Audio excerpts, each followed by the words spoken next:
Hello et bienvenue dans La Juriste Artiste. Et oui, vous avez affaire à une juriste artiste. Je suis Lily, vous me connaissez déjà, oui, laissez-moi faire ma star. Une fois par semaine, vous allez avoir droit à des conseils juridiques de ma part. Mais dans quel domaine? Le domaine artistique, vous avez bien lu derrière, c'est art et foire industrie. Préparez-vous à me recevoir dans La Juriste Artiste.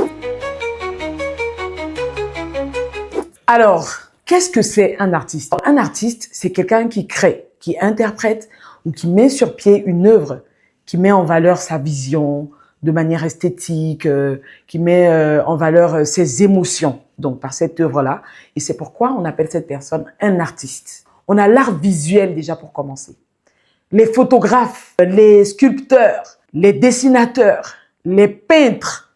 On a également les danseurs, les chorégraphes, les circassiens, donc ceux qui font le cirque, et les marionnettistes. Et puis, on a également les musiciens, les chanteurs, les beatmakers, les compositeurs, les arrangeurs, les DJ, les beatboxers. Parce que, attention, il y a beatmaking et puis il y a beatbox. On a aussi les écrivains. On a les poètes, on a les slammeurs. Eux, ils sont dans le domaine de la littérature. Il y a même dans le domaine de l'audiovisuel. Tu fais de la réalisation, tu fais du montage vidéo, tu es directeur artistique, etc.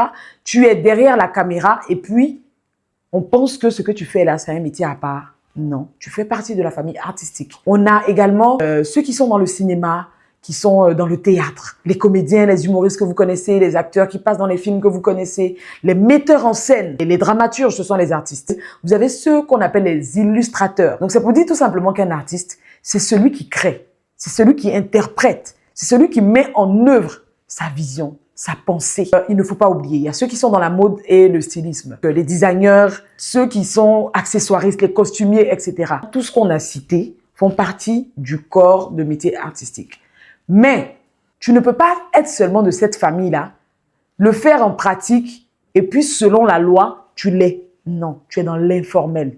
Donc, pour être en bonne et due forme selon la législation ivoirienne artiste, pour l'être en bonne et due forme, il faut être déclaré. Il faut formaliser ton titre, avoir ta carte professionnelle, etc. Ça, on va en parler une autre fois. Mais c'est ce qu'on appelle formaliser ton art, ta profession. Une fois que ça, c'est fait, tu pourras jouir effectivement de tout ce qui est droit d'auteur, donc en tant qu'artiste. Ça, ce n'est pas encore le volet. Il fallait que je vous dise d'ores et déjà qui est considéré comme un artiste pour que celui-ci puisse bénéficier des conseils chaque semaine. Donc, c'est plus ou moins ça qu'il fallait qu'on vous dise, que je vous dise, oui, je me vous vois. Et c'était donc la première émission de La Juriste Artiste.